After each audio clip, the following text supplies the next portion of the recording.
Hello, patrons, and welcome to our Hellraiser marathon that we are doing especially for you. Ian is super comfortable with everything that he's watched, so yeah, 2 down, 8 to go. 2 down and 8 to go, yeah. So what's the marathon called, Bex? The marathon is called Jesus fucking Wept. I came up with that. Yeah. To be fair, it is apt. It is apt, yeah. And, it's like that meme that keeps going around of Raoul Coley and Blind Manor just saying Christ. It's about the right kind of emotion level for this marathon, I think. Yes. Yeah, I think it is. Yeah. So we have watched Hellraiser 1 and Hellraiser 2 Hellbound. And we have such pleasures to show you. So let's get cracking, I guess. Ian, how was Hellraiser for you? Well, it was interesting. I think what I'm going to do throughout all of these is do a little rating, like ranking of thanks, I hate it. So during these films, I have been WhatsApping Mark and Becky. It's been a ride. Yeah, absolutely. One of them genuinely made me laugh out loud. The one yesterday. Yeah. Yeah. Which I will say when we cover number 2 in a minute, when Ian makes his point, I will say that is the moment that made me laugh out loud. Yeah, nice. No, though, Ian, there was one that you sent when you were watching the first Hellraiser that was like, I completely forgot this happened, and it was out of context. I don't know what it was in relation to.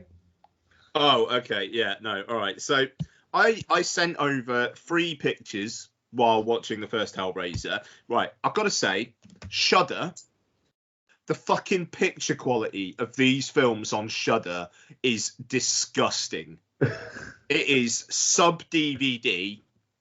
And I am sure that these films must scrub up better. Like, awful fucking transfers. What I'll say is we watched 1080p copies, didn't we?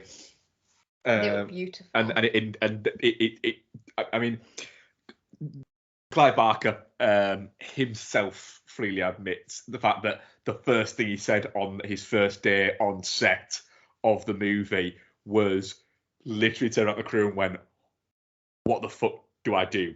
But it was the first thing he said, and was very much like, it was very complimentary of the cast and crew, and basically said, "Look, I was crap, and they were all lovely about it." Thing is, though, like, sorry, we're kind of derailing what Ian was going to say, but it has its charms from like a practical filmmaking point of view. As a study of that, it does have its charms.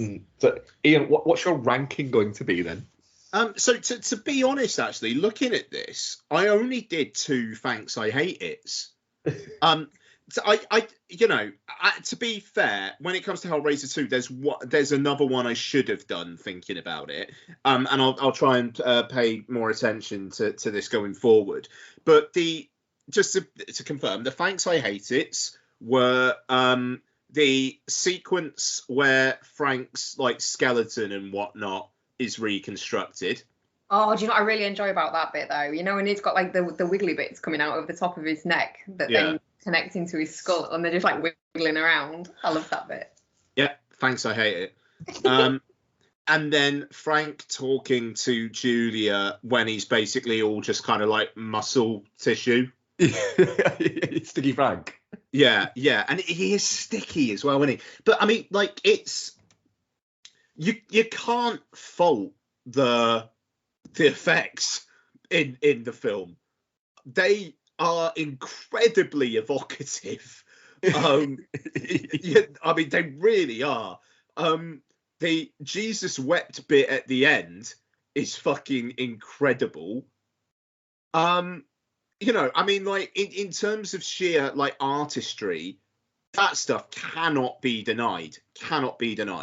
And the fucking dread that is all through this film is amazing. Like, it's so uncomfortable and just so grim that if you're into that, fair fucking play. But man, I do not ever want to see a soiled mattress again in my life. Yeah, there's a bit of that going on in there. I like the fact that he just picks up the Larry. Yeah. Just picks up the pervy statue at the start and is Frank's been here. Yeah. Yeah. It's So what are your opinions on Hellraiser before I went back into Hellraiser? Because I think we've seen all of them, haven't we? See, I don't remember any apart from one. Okay. So I'm really excited about this whole thing that we're doing. But I have always really liked Hellraiser. I think it's great practical effects. It's great in that it doesn't. One of the things I like about the second one is the opposite of one of the things I like about this one. Yeah. I like the fact that it just fucking chucks you into this weird world. It doesn't explain the Cenobites. It doesn't really explain the backstory. It just kind of chucks you in, and it just is. Yeah. And I like that about it. It's just like, come watch this shit that's happening. And it's great. I think the Cenobites are all really good. Their makeup and their sort of visual representation is really good. Like, I want backstories of all the Cenobites as to what torture they went through to get like that. Which you do kind of get with number 2 for Pinhead, don't you? Yeah. So yeah, I've always really liked Hellraiser. I think the story is very good. I think it possibly could be better made. Sorry, Clive Barker. Clive Barker would agree with you 100% on that. Do you like the fact, guys, both of you, the fact that it is quite clearly a story set in Britain, shot in Britain, and is British, but then literally the producers of the movie told Clive Barker that you had to then redub some of the voice actors so they were American, really? And had to change the locations to America, in spite of the fact that it is clearly set in Britain. I don't think it rains like that. That drizzle that there is at the end. Yeah, they have plenty of rain in America. I don't think they have British drizzle. There is, like, they have, like you said, they have a lot of weather across the entirety of America. Yeah. Nobody does grey skies like Britain. No, because that's the thing. And if it was all like British characters, Andrew Robinson, if he's like American, fair enough, or whatever, if it was 1 or 2 characters, but it just felt amateurish. Like the fact that it couldn't seem to make up its mind there. I mean, like, there's a shot of a train going past at one point, and there's a fucking British Rail logo on it. Yeah, all the cars didn't have British number plates. Oh God, you see, I didn't notice. It's better than Boston. I think we can all agree that wherever they are, it's better than Boston. It is, yeah. I mean, oh yeah. Julia's back on her own turf. Yeah. Wherever the fuck that may be. Yeah, but I love the fact that it's so non-specific. Yeah, she's back on her own turf. What? Britain? It also amuses the hell out of me every time I watch it that Julia is portrayed as this like stone cold fucking fox that can get any man that she wants, and you're just looking at her going, really? In this one, she looks like she's fucking styled after Hyacinth Bucket in Keeping Up Appearances. It's Bouquet, Ian. Yeah, no, it's Bucket. But yeah, I know that was bizarre. She's not a bad-looking woman, but she's not like, fuck yeah, like the bit where the mattress movie men. Yeah. Are like just like properly like fucking. I was just like, really? Like, I could kind of, like, Kirsty's a pretty girl, and at least she's like, I mean, I know it kind of makes it worse, but young. Like, Julia's like some old woman with a mullet. It was 80s and not in Britain. They were all after young'uns. Ah, that's fair play. But nice. No, but I mean, it's she. Yeah, like you say, she's not ugly, but she's definitely Larry level, not Frank level. Like. Frank. Sorry. I love how her signature move is just putting a fucking thumb in people's mouths as well and then running it over their lips. She does it like numerous times across these two movies. But then there is a bit where Frank, when he's Icky Frank, Sticky and he's there, and she's like, nope. Oh, no, we'll get to that when we get to number 2. But that was some badass bitch move. I enjoyed that. But I don't know. There's a charm to it, but yes, it is. It's more of a curio, I think. That's now, fair. Than what you would sit down and class as. If you watch this now for the first time with no nostalgia or affection for it, you'd probably be like, what the fuck did I just watch? That was shit.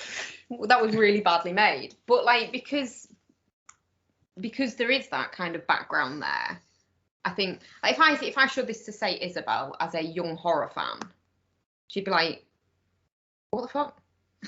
Well, that's it. When you take something like, for instance, that we all rewatched earlier on this year or maybe last year, time has no meaning anymore. We all watched Phantasm for the first time. Sure, last year, yeah. Yeah, I mean, and that felt, it's probably, Phantasm was probably a lot lower budget than Hellraiser. But it felt it was clever filmmaking. This was a clever story, and like Ian said, evocative filmmaking. And that's kind of how it kind of worked within that. That's the selling point, is the fact that it has good grim effects, and the story is. I mean, even Clive Barker doesn't think it's anywhere near one of his better stories. But it is. It's interesting, the fact that you dropped into this weird fucking world where you've got a guy who opens a box into essentially hell. The most easily solvable puzzle box in existence. There's just like not a difficult puzzle box to solve. If I run my finger over here, oh my god, I'm dead. Yeah. And then you've got stuff like, what's the name, Kirsty, like accidentally opening it. Yeah. And going, look, I didn't know what it was for. Them going, so? Yeah, and then in the second one, they go, oh no, it's not her. It's the one with the desire. Yeah, it's like it's not the act, it's the desire that calls us. And it's like you change your mind a lot, Cenobites. Well, what I think is that really, in her head, Kirsty's a bit of a freak on a leash kind of situation, and the desire's there and the consent. She literally says to Steve, doesn't she? When horny Steve is literally cracking onto her in front of her dad. Yeah. So yeah, I think. The Cenobites themselves. I mean, it's interesting. So this is not original trivia that I've dug up. The Evolution of Horror Pod, very, very good podcast. They had a Hellraiser episode, and they were saying that Doug Bradley was a mate of Clive Barker's, and he was like, either you can play one of the delivery men or you can play Pinhead. What a sliding doors choice that was, you know. But I mean, like, and Pinhead is great. The other ones, like the female one, I think it's literally credited as female Cenobite. I love how that one is just like, nah, let's just do it. Like, Pinhead, stop it. I want her. Why can't we have her? I like how focused that one is. Just like, no, no fucking about. Let's just have her, please. I felt sorry for that one, because Pinhead's all like, "Oh, I am the master here. Don't cry. It's a waste of good suffering." No, just fucking kill her if you're gonna, like, or do whatever the fuck you're gonna do to her if you're gonna do it to her. I like it's. Yeah, I don't know. Just like I've got to say as well, the Bug Man and the fucking thing that he turns into at the end. I'd completely forgotten about that.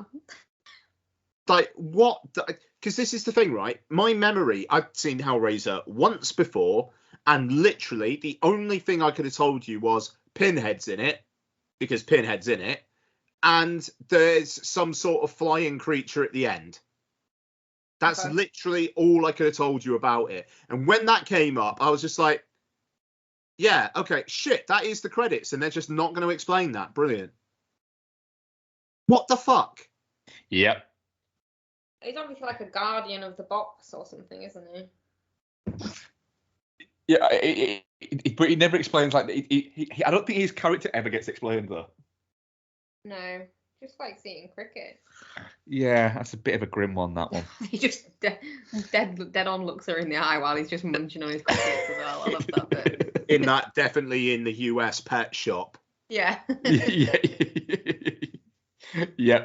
It's the thing is, I think you said it best there, Bex. It is a bit of a cure-up nowadays, and it has like a very, very loyal cult following, as a lot of kind of like horror franchises have. I think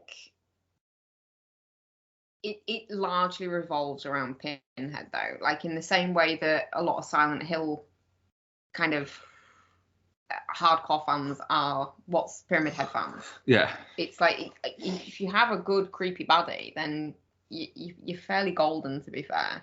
And Pinhead is a good baddie. I mean, I like the fact that he's literally been like the moniker Pinhead is just what he's referred to as, in spite of the fact that he's never referred to a Pinhead in any of what it says. No, and do you know what? The end credits of, I think it's number 2, when they are credited, made me really sad, because you've got like Pinhead, the Chatterer, Butterball, female Cenobite. They couldn't have given her a fucking name. Yeah. That's really sad. I think she's called Deep Throat, isn't she? Like later on. Yeah. Yeah, she is. I mean, she could, really get some depth in there. She's got like a hole there, so. Yeah. Right. Maybe we'll see that. It's better than Neck Crotch. Ew. Just saying. It is better than it. It is. Horrible about the word crotch. I don't like it. Fair enough. I will say Ashley Lawrence is terrible. Yes. It is no coincidence that she had nothing of a film career. Like really, really quite bad. Andrew Robinson, I will say Andrew Robinson at the end, and that's the bit where I was like, oh fuck, I've forgotten this bit, or whatever, like on the WhatsApp, was Frank pretending to be Larry at the end. Oh, wearing the skin suit. Yeah, fucking stealing his face and shit. Like, just because you as the audience, you realise way before Kirsty, and I think that's intentional. But just like how he's playing it as he's a character pretending to be another character is well done, and it's fucking creepy. I feel like she probably should have noticed, though, that like his face was peeling off around the edges. I don't think she's bright. No, I mean, to be fair, she doesn't go round the house like and immediately go like after what was it? I WhatsApped this, but there was a particular point that I raised. Hang on. Yeah, though when Kirsty comes back to the house, I'd lead with Uncle Frank's in the house and is all fucked up. Yeah, she doesn't lead with that, does she? And also, I did also say, in like as Pinhead, you solved the box. I give zero fucks that you had no context for what it was. Come with us, sub shit. Oh, hang on, you know Frank? Yeah, fuck that guy. Okay, I'll have him instead. Like that. He'll maybe let her off the hook, doesn't he? They just want Frank back. Yeah. Makes them look bad. Yes. I mean, is that what it is then? It's like a reputational save. It's like, well, shit, we're going to look bad against with all the other Cenobites if we don't get him back. Maybe. We're going to go to our monthly fucking meeting and God. The Cenobite Christmas party, they'll be like, but you let that Frank guy go, didn't you wankers? Yeah, exactly. Where's Frank Pinhead? Fuck you. Fuck you, rake face. Rake face. Nice. I like that. Yeah, I just, it's not for me, but it's a film absolutely just full of dread and grime and just ickiness. And, if you're that way inclined, which you two are, apparently, then great. I'll never watch this. I will never watch a single one of these films again, I'm sure. Really? But yeah, 100%. No, there is no fucking way I'm gonna go. Yeah, all right, I'll stick Hellraiser on. That sounds like a treat. I literally WhatsApped you guys through it saying I hate myself. I thought maybe you'd like had time to mull over it and you're all right now. I think it's probably gone further the other way. No, yeah. I mean, I don't want to see soiled mattresses ever again. Like it just, oh my god, it's fucking, bleh, and the thing is, the second one isn't so much that for me, and I think it's because it's less about fucking boners. Fair enough. Well. Moving on then. Hellbound Hellraiser 2. I'm going to jump in because you're just not interested in the fucking host anymore, are you? Bex gave it a go, guys. We don't host the show because like we're misogynists or anything. Bex never wants to host the show, so Yep. Too much responsibility. Well, Hellbound Hellraiser 2. It's called Hellbound apparently because that is what Clive Barker originally wanted to call Hellraiser. Yeah. But he didn't direct this one. Tony Randall directed it, and he was the guy who they brought in to do the re-edits for Hellraiser. Okay. With Clive Barker's blessing. It wasn't like against his wishes or anything like that. But he then came on board to direct this one. Slight change of pace, isn't it? Hellbound Hellraiser 2, in that it's centers more around Kirsty, and which is great. But also she's essentially admitted for psychiatric evaluation because of her tales of demons and a magic puzzle box. I love how though they also had the other guy in, and then he's just gone home. Oh yeah. He said the same thing, but they just let him go. And then you never see him again. Yeah, Steve just went home. Yeah, Steve went home to his nightmares. So yeah, but turns out that the doctor that she's been assigned to, what is he, Becky? He's a wrong-un. He's a wrong-un. I'm massively into the Cenobites. And so he's you know it? Proper fangirl in yeah, would you know it? He wants that puzzle box. And then we also have Julia pulls a massive Frank, doesn't she? Julia pulls a Frank and gets the doctor to bring her just fucking random mental patients. And apparently decomposing corpses in the Hellraiser universe just don't stank. Yeah. So yeah, that's what happens. They're maggoty though. They are very maggoty, but don't stank. Ian, on the thanks I hate it scale, where was Hellbound Hellraiser 2? So this one got a 1. Where it was, to be honest, it was just an image of Julia all bandaged up, kissing old Doctor, what's his name? But to be fair, her generally in the muscly state with the fucking like just leaving blood everywhere was a big old thanks I hate it. Yeah. Massive thanks I hate it. The thing is, as the film goes on, it gets more fantastical, it just gets more silly, and it gets more stop motiony. And then I'm kind of all right. But yeah, wasn't into that. And this is the thing. This film is less about, oh, actually no, and another thanks I hate it should have been when she's rolling around, like she's killing that first guy and rolling around, like it's almost like the birth of Julia or something, and like they're both bloody and just rolling around and she's killing him. Yeah. And just how long that goes on for. It does go on for a bit, doesn't it? Like she can't catch him and it's like, yeah, all right, just be quicker doing it because this is taking too long. But it's just to say, it's completely different than Frank's though. Like she comes back more fully formed. That's an inconsistency that I was a bit like. Not only that, like in the first one, Frank has to literally wear Larry's skin, whereas she just has to just do the thing and it just pops up on her. She grows. She's just clearly better at regenerating then, Frank? Yeah, I mean, like, I suppose, is there a case to say that she was let out, so they gave her a bit of a head start or something? Maybe.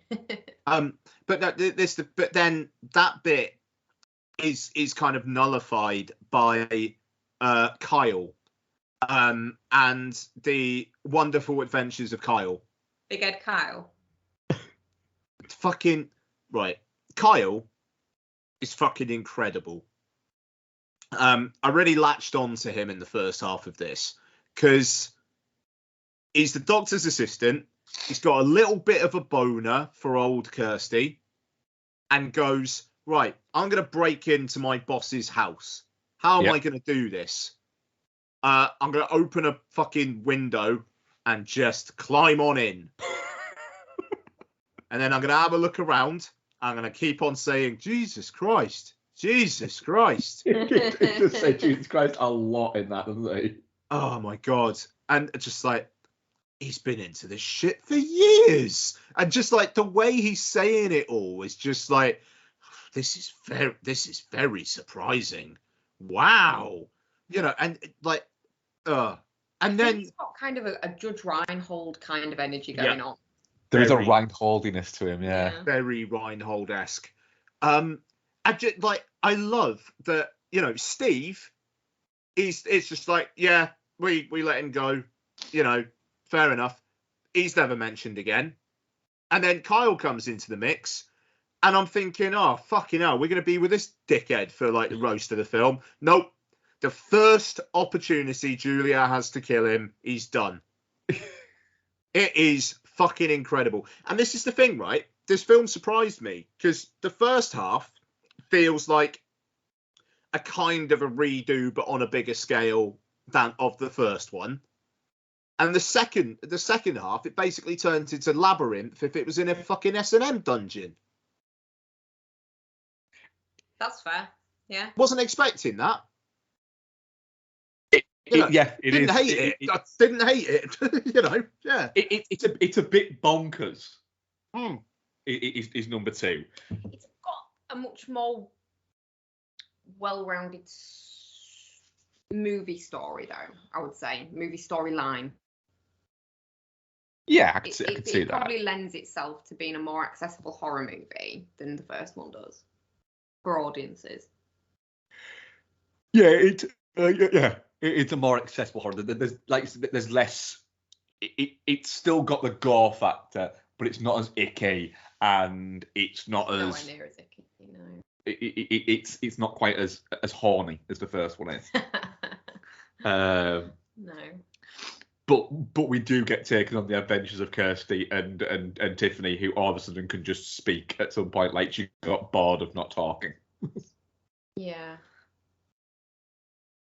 Maybe the Hell Labyrinth is a healing place for her. Maybe it was just wandering around there, just sort of poking her head round and looking a little bit, kind of like, that shit's going on here. Thing is, though, like the end, I know we're skipping ahead a little bit here, but I don't think they just let mental patients take all the mental patients home with them. Sure they do. Do they? Is that like a thing? It was the 80s. It's a simpler time. In Brit-America. Yeah. In wherever place this is set. Oh dear. It does feel like with this one, they try and prove that the first one was set in America by having it be really American at the start. Yeah. It's. What was I gonna say? I do enjoy the fact that it turns out that Julie is actually like being sent back as bait, essentially. I enjoyed that, and then she like fucks the doctor over, and then she fucks Frank over. Yeah. And then Kirsty wears her skin. Yep. After it gets pulled off when she gets sucked into a vortex. Yeah. And the doctor gets turned into a Cenobite. See, that was quite interesting as well, like the creation of the Cenobite vibe. Why it chose him. Because he was fucking well up for it. He was pretty up for it, to be fair. Yeah. But the thing is, I feel like Pinhead has like principles as to like who should and shouldn't be taken. Like he's all into the whole like pleasure pain thing of the universe in which he lives, but he does adhere to his principles, whereas the Doctor's just a bad dickhead. Well, yeah, I mean that's the thing, isn't it? It's like the Doctor's all about the killing, like and the torture and whatnot. You know, Pinhead. Yeah, it's obviously we get the origin of Pinhead in here, and even like sympathetic Pinhead, which I wasn't fucking expecting. But like the idea of you were just a normal person, you got turned into this thing, and then forgot who you started out as. Yeah, like that's interesting, and the idea of like Pinhead as just being someone who, yeah, all right, he was a bit of a pleasure seeker, but he probably didn't fucking want this to be his end. Whereas the Doctor is like, yeah, do you know what? This is fucking great. Yeah, and like that's an interesting dichotomy there. But again, yes, Pinhead has his principles, but I don't know, like the fucking Deep Throat again is like, let's not fucking waste time. Come on, Pinhead. Like, I don't care if she's just solved the puzzle because she was made to. I fucking want to kill her. Yeah. You know, I want to fucking like wear her skin or as a fucking sash or whatever. You know. She very much is like, look, we are not in this for the fucking moralistic tale of it all. I'm in it for the skin wearing. Yeah, exactly. Do you realise we're in hell? We're not supposed to play by rules, you dickhead. Yeah, exactly. And yeah, it just I don't know. I mean, like, could I call it good? Maybe not, but I like that it's ambitious. I like that it severely isn't a retread of the first one, even though the first 45 minutes or so certainly play out like it's going to be. But then they really rip all that up. They increase the scope. It looks like a film. It's got a great score. The Christopher Young score is fantastic. And yeah, I mean, again, the acting isn't great. Ashley Lawrence continues to be terrible. Tiffany, has walked out of Nightmare on Elm Street 3. And it's, but yeah, I mean, I didn't hate my time with it. Like I say, I will never watch these films again because I don't find them particularly pleasurable to watch. But yeah, I was dreading this one because I remembered fucking Julia being all just like muscly, and that image is fucking creepy to me. But it was fine, and to be honest, I'm going into Hellraiser 3 now. Just like, right, one of the Cenobites like has CDs in its head or something. Yeah, all right, then I'll see what that's about. Oh yeah. Yeah. So in conclusion, it's definitely got thanks I hate it elements, but not nearly as much as the first one. Yeah, it's definitely a lot less grim. I think the fact that it is more kind of polished looking and the effects are more polished looking as well help with it being less grim. And what I think is weird is the fact that Hellraiser was a moderate success. Hellbound Hellraiser 2 was not at all. No. But then it still got a third. Yeah. But yeah, it's what I will say. The one thing that these films have going for them so far is that they very much know what they're doing, and they very much know how to do it in a timely manner. Yeah.